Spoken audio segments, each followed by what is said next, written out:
Welcome back, guys, to another video on the Right from Wrong YouTube channel. We have taken a mighty long break, but hopefully I can come back and I can upload a little more consistently.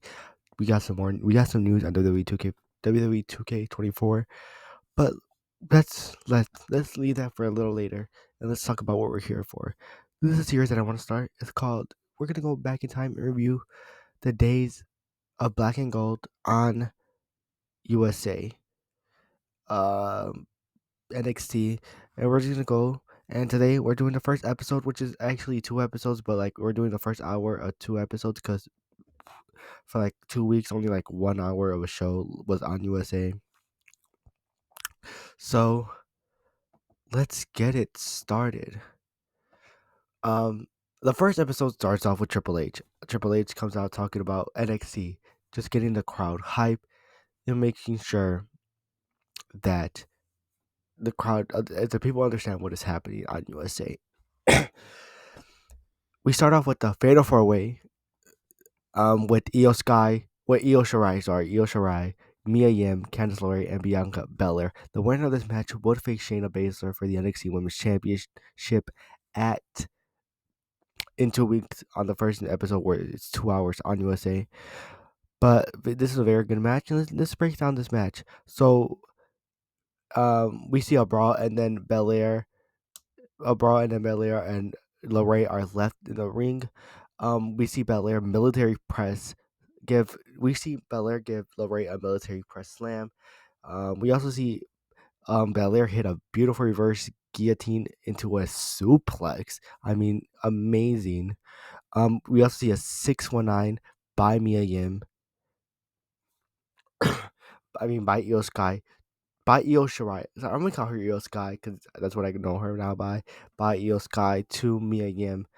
And then we also see a big missile dropkick to Belair by Io. LeRae face plants onto the apron. That move was a little. Fall away slam on the outside to LeRae by Belair. Okay, I was watching this match and I was really getting into it. Very fun, very quick. And then out of nowhere, we see LeRae fucking bust her shit on the apron, and then out of nowhere, boom! Just fucking like a big fall away slam. We see a tope suicida by Yim to LeRae and Belair on the outside. Io with the moonsault to the outside to Yim and LeRae. And of course, the women's matches always have to have a Tower of Doom shot, which we got that by all 4 women. And then we saw a nasty kick by Yim. A nasty kick by Yim to LeRae. And then a German suplex by LeRae to Io. So this match, the thing that I love about this match is everyone was involved. It was like one of those matches where it's a 1-on-1 and then boom, boom, they turn it, but it was very quick and fast, so it didn't really seem like that.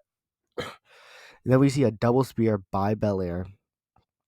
KOD on LeRae, but Yim breaks up the pin. Yim hit protect your neck on Belair. Rolls out though. Belair does roll out.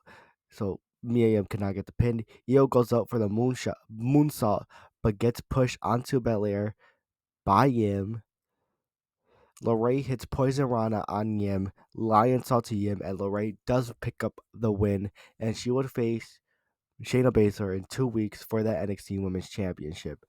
After the match, Shayna Baszler just come out with the championship and with Justin Duke and Marissa Shafir, and they have a face to face.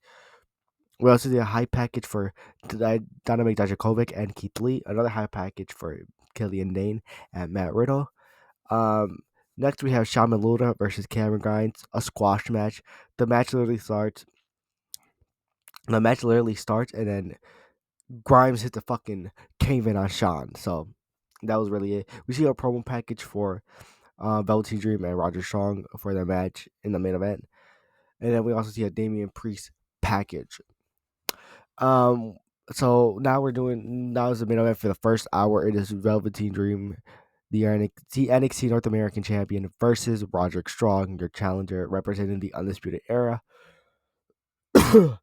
We see a little scuffle in the beginning of the match, and then we have some very nice grappling sequence, which you are here to expect with someone very technically sound as Roger Strong. And then it was a nice little edge with the difference of Velveteen Dream, a very different style. Then Dream clotheslines Strong to the outside, and then a double axe handle from Dream to Strong to the outside. Um, and then another double axe handle, and then Strong gets back into the ring. Dream with a nasty landed on the barricade. So what happened here is Dream was going up for the Para Rain, but Strong got up, pushed him off, and Dream landed very bad. We see a nice a nice backbreaker by Strong. Um, Strong tries to go for a dirty cover, but gets caught by the ref. Strong continues to work on the back of Dream, so that was basically the whole match. Dream is getting his back worked, and we just see that happen around the whole match. Um, yeah, they go back to the outside and they scuffle a little, and then Strong does get pushed into the steps. By Dream with a comeback, but Strong kicks out at two. Um, we see Dream hit a Dream Valley driver. The We see Dream try to hit a Dream Valley driver that gets reversed, but Dream still hits the Dream DT, and Strong kicks out at two. We see Strong hit a nasty knee to Dream, and then another knee to, and on top of that, um, Dream gets tied up on the ropes, like his arms are like this, tied up on the ropes, and then we see Strong going back and forth, hitting forearms to Dream. We see a pendulum backbreaker in into a tiger driver kick out, and there was a kick out at two. When I saw that, I was like, oh. We see a Boston crab, but Dream gets to the ropes, and then finally the Undisputed Era comes out.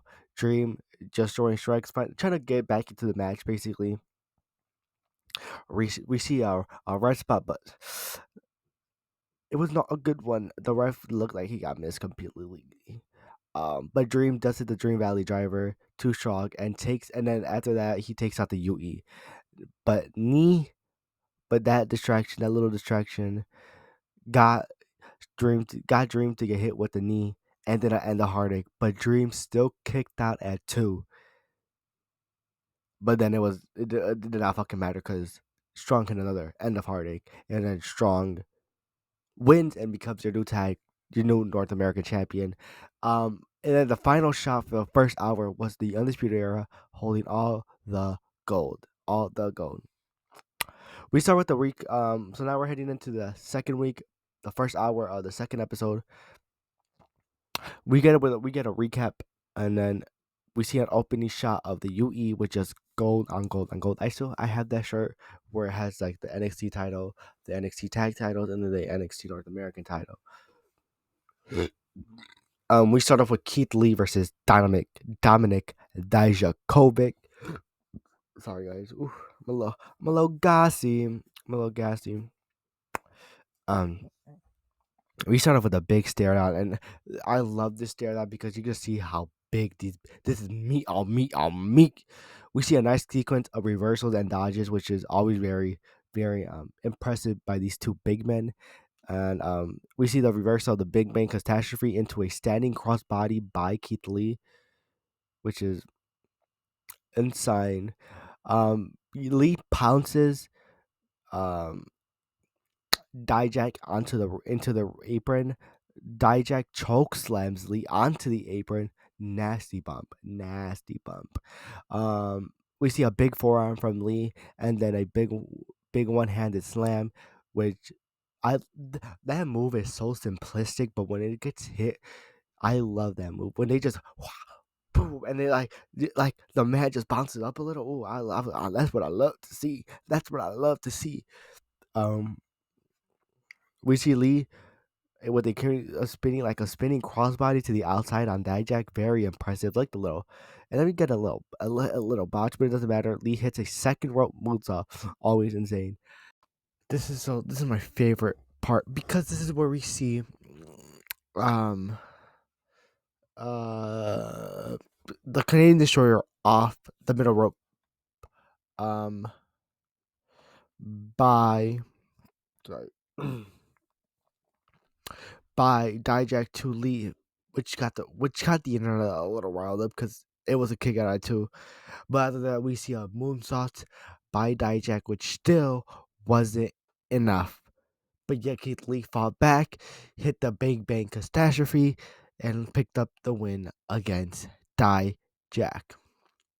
After that, we see a hype package for LeRae and Baszler that's happening next week. We also see what happened last week in the main event between Dain and Riddle. And then we also see that the Street Profits challenge the Undisputed Era for a tag title match next week. Our next match is Dakota Kai versus Conti, or as people know her now as Ty Mello. We start off with the nice. I think this is Dakota Kai's return match. I really didn't write that down in my notes, but we start off with a nice bicycle kick from Kai. Conti kicks Kai off the top rope, a nice takedown, and then a kick to the kick to the back of the head sequence by Conti. We see a forearm to the back of the head, and then a kick to the back of the head, an axe kick to the back of the head, and then a kick to the corner, and then the GTK from Kai to pick up the win. This is a very short but very fun match. I like this match because yes, we had a squash match last week or last week with Shama Luda and Cameron Grimes. That was very fast, but this showed that a squash match could be very fun and very fast paced, and also like show that both people could go in a very fun match for Dakota Kai to return. Now we get the main event. We get Dain versus Riddle. Winner of this match will face Adam Cole next week for the NXT Championship. We start off with big forearms and punches back and forth from both of these men. Riddle takes down Dain, throws some punches, then turns into an arm breaker. Dain reverses the submission, the Pele kick into a German suplex by Riddle. Now on the outside, Riddle hits a flying forearm. During commercial, Dain hits a missile dropkick on the outside. We see a record knee and then a forearm in the corner, then suplex, and then three sentons by Riddle to Dain. Dain with like a wasteland into a senton, then a powerbomb into an elbow drop. So far, this match was very back and forth. We saw very innovative moves from both men, and very I love this match because both of these men could take the fucking beating, and that's what I love from this match. I love this match so much because of that. We also see Riddle hit a Alabama slam with a flying Broton for a 2. Dain with the dive to the outside onto Riddle, then throws a chair at Riddle. After that, they go into the crowd, and Riddle hits Dain with a bunch of kicks, just wailing on him. Then Riddle gets thrown into the production crates. Dain with a standing crossbody through the wall. The standing crossbody, it looks so well. But Dain, I love that, and then through the wall, which was incredible, an incredible spot. Um, we see Riddle with a senton through the table in the crowd area. Riddle just hitting combos on Dain, which is one of my favorite things about Riddle is how he hits combos. That's what I love about Riddle. I love the combos that Riddle comes up with and how he hits them. You know what I mean? Um, Dain with a standing crossbody onto Riddle while Riddle holds the chair. Dain with three Vader bombs, amazing. Dain put the chair on Riddle's midsection, and then hits that with the candlestick. Riddle with a powerbomb, then throws the chair for Dain to catch it, then for Riddle to hit the knee with the chair to Dain's face. Riddle does the same candlestick spot that Dain Riddle does the same candlestick spot that Dain did to him earlier or like a few moments ago. They just keep beating each other up. They're battering each other, but then Riddle out of nowhere locks in an armbar, and Dain does tap out. Very, very fun match. This match last week the main event ended in a very dumb way. So this was a very fun way to bring the match back, and they added stakes to it, and they showed why Dain could be a killer and why Riddle is a killer, and their different styles and how they clash, which was very amazing. But after the match, we do see Cole come out, confront Riddle before the match next week, and then Riddle locks in the same R bar for Cole to tap, and then the UE do come out and save him, but Riddle does have enough time to run away. Well, guys, that was the first episode for the retro review. And I hope you guys enjoyed it. If you guys did, make sure you hit that like and subscribe button. Hopefully, I'm trying to see when this will come out, but for sure, we will have predictions. Prediction might have came out already, or prediction might have not. But I hope you guys hit the subscribe button. We are close to 40 subscribers. Make sure you guys hit that subscribe button. And thank you so much for the support. And I will see you guys soon. Peace, love, and hugs. It has been Eric from Right From Wrong.